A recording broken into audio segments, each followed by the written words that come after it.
Hey, SEOs, have you heard of HubSpot's new AEO tool? This is Answer Engine Optimization. The tool is in beta, but actually it's in a pretty good spot for you to just jump in and try it out. I want to introduce you to it. I want to walk you through the full workflow. And I also want to tell you why I think this is one of the best AEO tools I've seen out there because it takes the work a couple of steps further than most do. So let's hop right into it. I do want to let you know that I had to use screenshots for this because I would take you right into HubSpot, but I have to protect the client data and stuff, and I'm not able to blur things while I'm recording video. So you can find this by going all the way to the left side menu. You're going to go to marketing, and then it is right at the top. And like I said, most tools kind of stop at the data portion. So you might be able to track some prompts, and then you get some citation data, you get your brand visibility, maybe like a share of voice type of metric. But the big thing with those is, what are you supposed to do with them? So look at what HubSpot does. First, you've got your dashboard. Then you've got your prompts that you can track. You've got some citation data, but then the final tab is the big one, recommendations. This is how you can make this actionable, and that is so important. And I'm also going to add that not only do they recommend certain things that you can do to improve your AI visibility, but you can give it URLs for the content that you do create so you can track impact. I think it just shows how thoughtful HubSpot has been with this tool. I'm not sponsored, by the way. Okay, so basically what you're gonna do when you get started, you're gonna sign into your client's account. I think this costs somewhere in the neighborhood of like $50 if you wanna track 25 prompts. Don't quote me on that, but it's around that price. So you come in and you're gonna set some things up. You can see the options here. The engine, that's gonna be like ChatGPT, Gemini, Perplexity, etc. You can choose those. I think the three I just mentioned are in there by default. You can set your products and services, and HubSpot is going to have some selections ready for you, and you can add some manually. Then you're going to set your ideal customer profile. Same thing here. HubSpot is going to sort of intelligently make suggestions, and you can see that there in the lower right. I've clicked the drop down for ideal customer profile, and you can see some suggestions there and the option to add something manually if I want. One other thing I will mention during setup that is really important is you're going to set up all the different variations of how your brand could be searched. So that's going to be really helpful for the tool. Next, you're going to add some prompts. And like I said, you can do up to 25.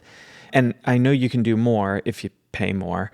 And you can manually add them or generate with AI.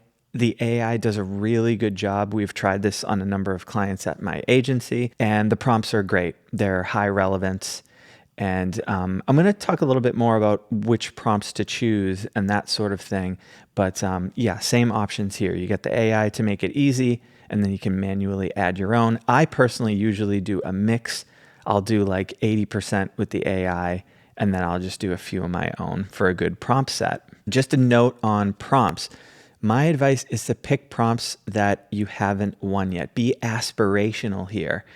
We have had clients look at this and panic and say, wow, we're doing horribly with our brand visibility on AI search engines. But here's the thing, it all depends on the 25 prompts that you pick. So we could easily pick 25 prompts where they're already doing well and get that brand visibility percentage to go up. But that's not really going to help them, right? So we want to pick aspirational prompts. We want to have a goal to reach. We carefully pick these 25 and make sure that actually the brand visibility comes in a little bit lower before we start the work. And hopefully we can create some assets, start getting that brand visibility up. And then we could probably swap out some prompts as we are successful. Sorry if this one's a little hard to see, but basically when you go to the prompts tab after the dashboard, you can see your 25 prompts. And when you click on one, you're going to go to the right and it's going to have the prompt at the top. And then it's going to be on this tab called answers. And that's where you're going to be able to see your three engines that you selected. Below that actually is this little thing that says how many times each prompt has been run. Each one of these prompts was run on every engine 6 times. And I really like that because we know that each time you prompt AI, you kind of get a different output. So it's important to run them multiple times and kind of average it out. HubSpot goes ahead and does that. And if you scroll even lower, you can actually see the prompt and the output. Okay, so it's all there right in front of you. You have a lot of visibility into how you're showing up for these prompts. And you can also see here that like on this particular prompt, this client does not have any mentions across the engines. I will say tools in beta, like in this example, I looked at Perplexity. When I scrolled down to see the actual output, I did see the client. So they did get a mention, but it shows up here as no mentions. So I would suggest going through and just, auditing your visibility, just so, you have that full awareness. Now, there's another tab after the prompts one called citations, and this has got some cool data. It's kind of self-explanatory. I'm going to be totally honest. As much as I've used the tool, I don't go to this tab much. All right. It's good to see the data and everything, but I just find the other data, the recommendations, measuring the impact so much more useful. So I'm always in those tabs. This is the one I frequent the least, I would say. When you try the tool out, see how you do. But one thing that is at the top of the citations tab is your top recommendations for the week. I think this is really cool. And this kind of naturally brings us into the recommendations tab. This is the real winner for this AEO workflow within HubSpot. So on the left side, you can almost like select recommendation type. So you've got like own content, you've got social recommendations, outreach recommendations. These are all really cool, by the way, and they differ a lot from client to client, which I think is really encouraging, because what would be a bummer is if you looked at a bunch of clients and you started to kind of see the pattern within the recommendation and you started to say, okay, I kind of know what this tool is doing and it's actually quite predictable. But honestly, from client to client, the recommendations have been varied. Some of them are throwaway. It's still a tool that's kind of like automated and doing it on its own. So there's going to be some throwaway stuff and you have to vet everything carefully. But there's some gold nuggets in here, and that's where the value comes in.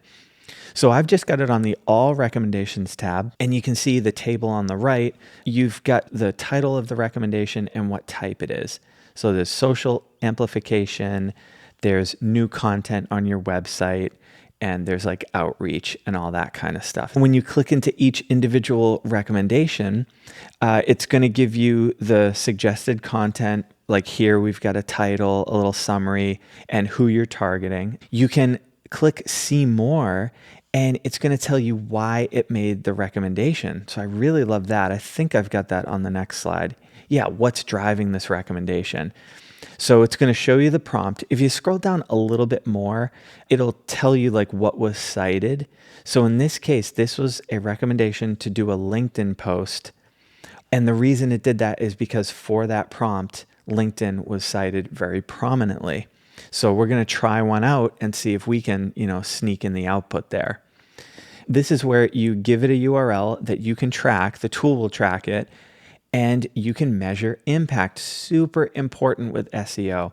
There's a lot of discussion in the AI search and AEO space that is purely theoretical. It sounds logical, sounds good, but we have a lot of testing to do in this community. And it's this kind of feature within a tool that's going to help us really prove the value of these recommendations. Was it a good one? Should we pursue more? Or did it kind of fall flat?